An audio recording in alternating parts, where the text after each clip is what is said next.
Havertz doesn't have it in him. He's never had it in him. Aubameyang has had it in him. So as a manager, I've got to find this. I've got to help him read. See, for Havertz, it's a voyage of discovery. For Aubameyang, it's a voyage of rediscovery. How bad is it going to get?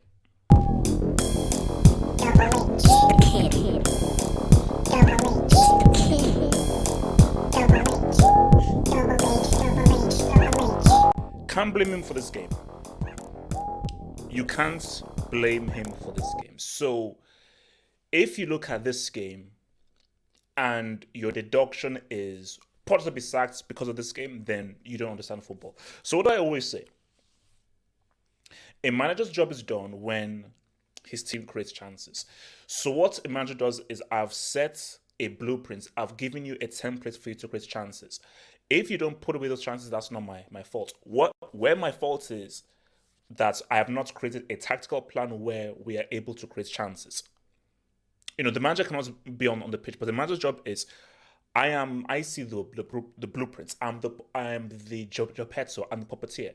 So I've got to be able to devise a strategy for us to expose the opposition to create chances.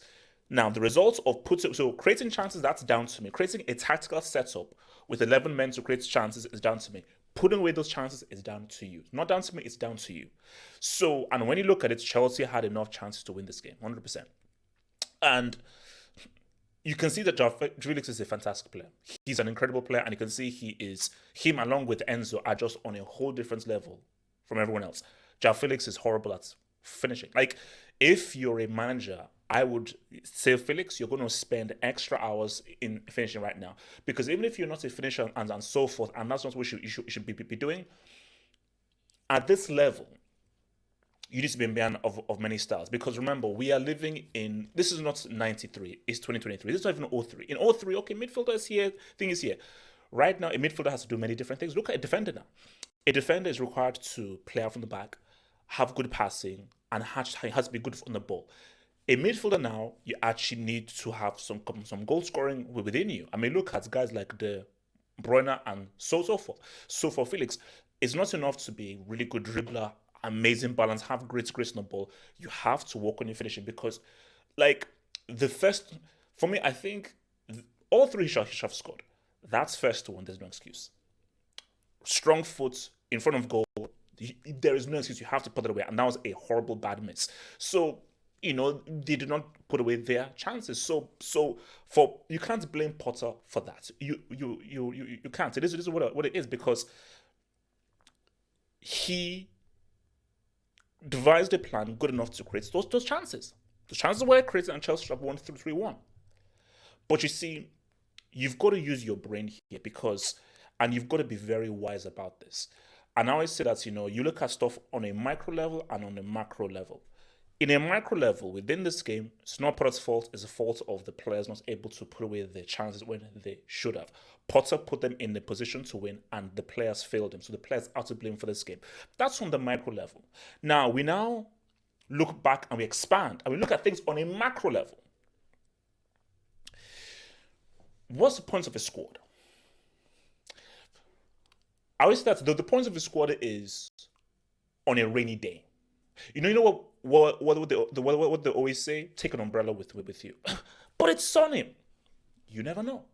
Bro, why do I need an umbrella? You never know. You just never know. Okay, I'll take it with me. Why do I have my umbrella with me? Sunny? Oh, it's drizzling. It's raining. Thank goodness I took my umbrella with me, man. Because I never knew that it was going to rain. Like, it said it was going to be sunny. It said that it was going to be day, but you just never know. It's now raining. And all these guys who are now wet because they didn't think they needed an umbrella. I'm so glad that I took this umbrella because for this rainy day, I'm now protected where everyone else isn't. You always want to cover your ass. And you always want to put yourself in the best position to win. If you're going into a Champions League campaign or a Champions League squad, you want to cover all bases in case of a rainy day. So yes, the players should have put away those chances 100%. But what you've got to realize is that the first person to get sacked, the first person to get blamed is the manager. So Potter has to realize that, of course, guys, because we know that you're not at fault, but at the end of the day, your team lost the game. And if anybody is going to be blamed for it, or people are going to point fingers, they're going to point fingers at you. So you've got to put yourself in the best position to succeed. And the best position to succeed is, okay, we're 1-0 down.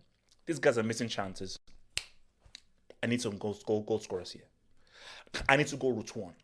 I need some goal scorers here. I need somebody who's just to stay inside the box, understand the box, and we go route one and just feed, either play off of him or just feed him and hope that he goes through.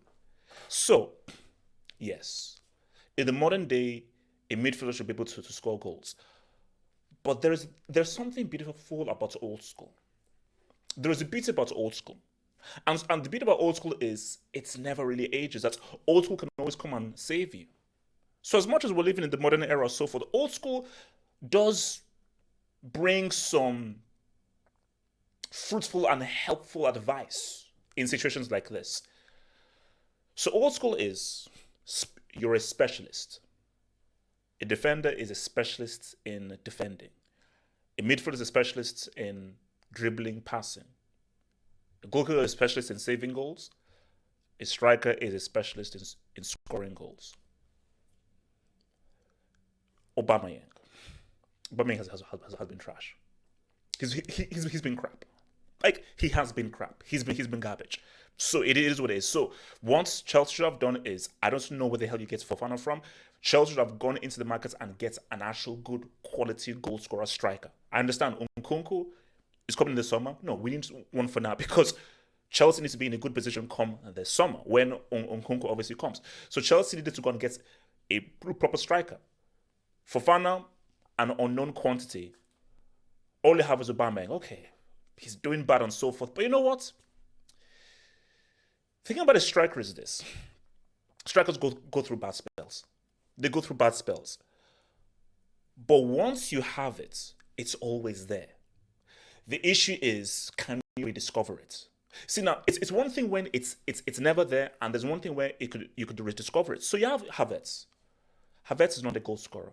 He's never been a high-volume goal scorer. It's never been part of his game. He's never, ever in his entire career been a high-volume goal scorer. It's never been part of his game. He scores goals in very small bunches. He is not a goal scorer. He's not a striker. He's not a false nine. He's a support striker. So that is not his strongest position.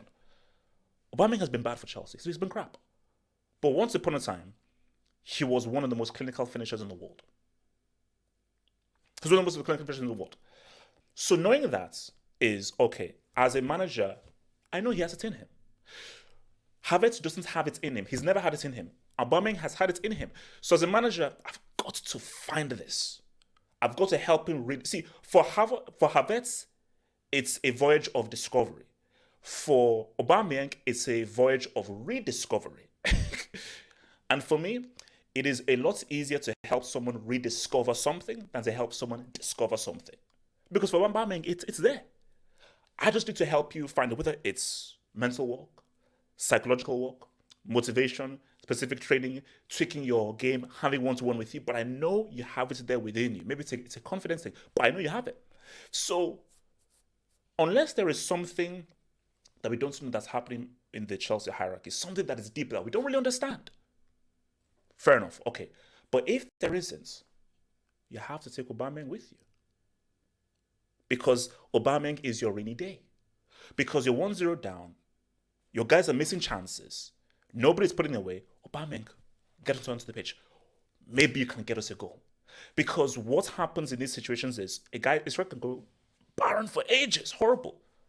One goal out of nothing. And that's what strikers do.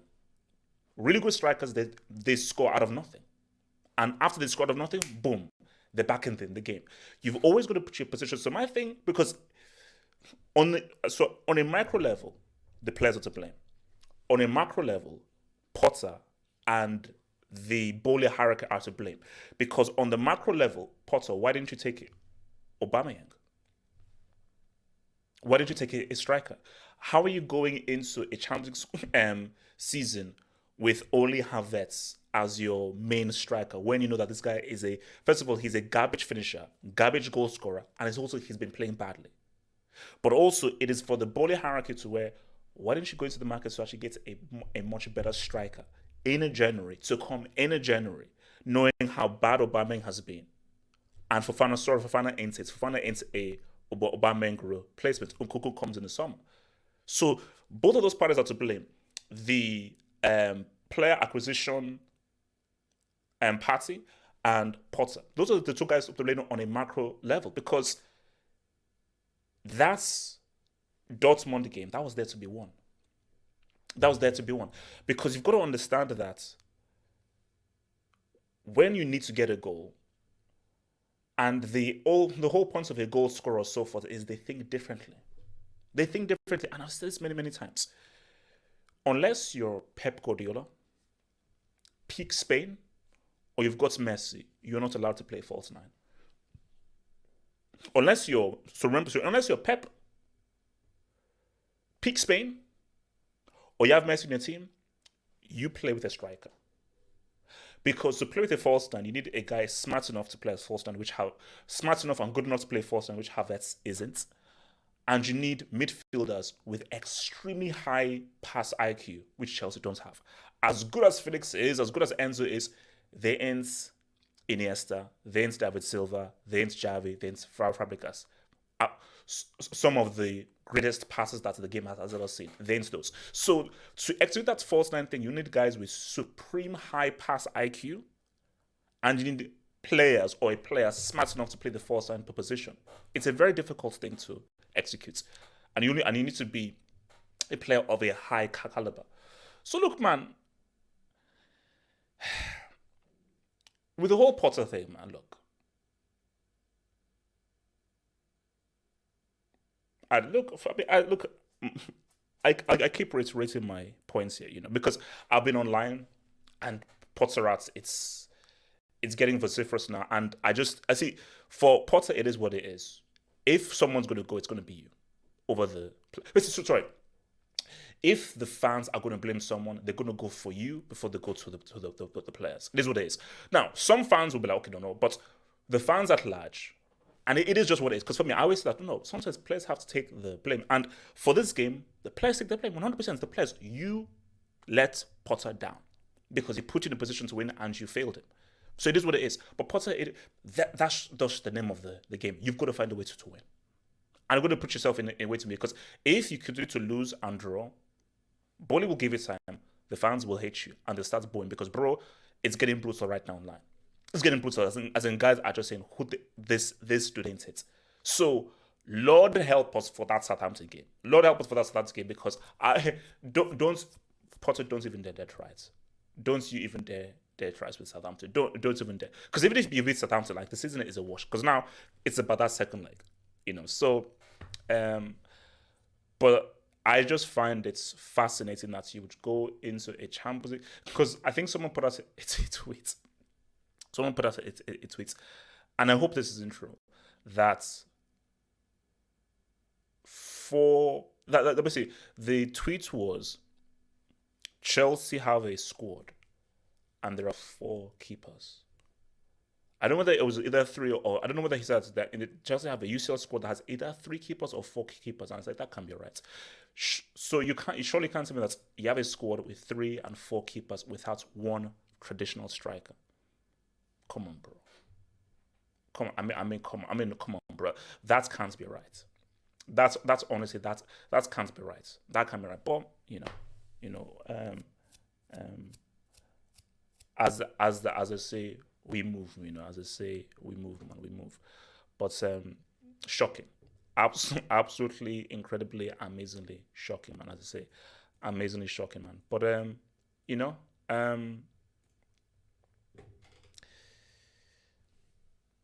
don't know. I don't know what to tell you, bro. I just don't know what to tell you, man. Like,